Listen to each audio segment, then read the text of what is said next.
tayo, marami na naman magre-react sa video nito. Para sa inyong kaalaman, pinadala sa atin na isa po nating kasamahan taga Nova Vizcaya. At pinakita nila sa akin kung paano mag-grind at kung saan ayon din ako. So shout out sa inyo dyan guys. At alam ko marami na naman mga mekaniko magre-react nito. Dahil hindi nila naranasan ang mga ganitong trabaho na nangyayari katulad nito. Pero although talaga guys, no, ang ginrind nila dyan yung sa labas lang dahil nga po hindi po makapasok ang bagong brake pad. So kinakailangan po natin i-grind. Alam ko marami na naman magre-react, sasabihin na naman bakit hindi pinamachine shop, hindi pinagawa, hindi pwede yan, hindi lalapat yan.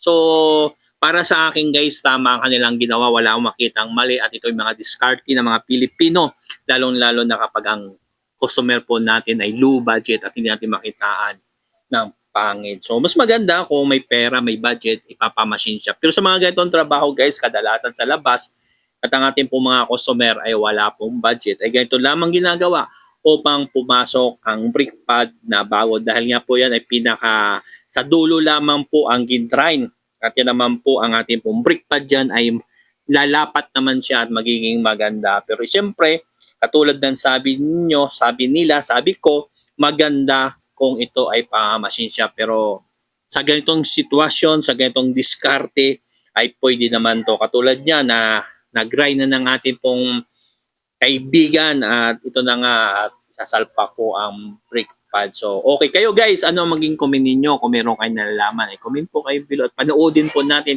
ang full video nito na salita ng ating pong kaibigan at Nova Vizcaya, Ilocano po, hindi ko po siyang maintindihan pero sa mga Ilocano dyan, shout out sa inyong lahat guys. DIY rotor disc resurface na puskol dito kuna ni Justin eh.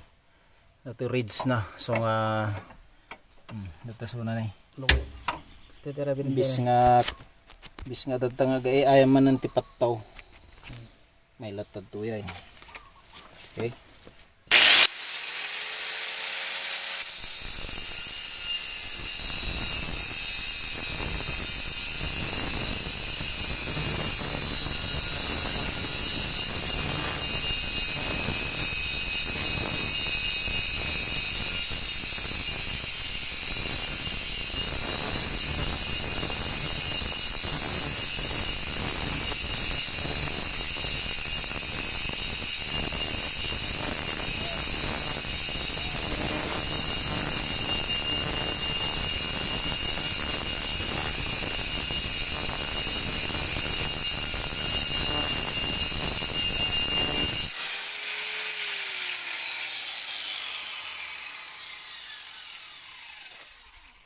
Okay, lagay. Ipantay ato yun.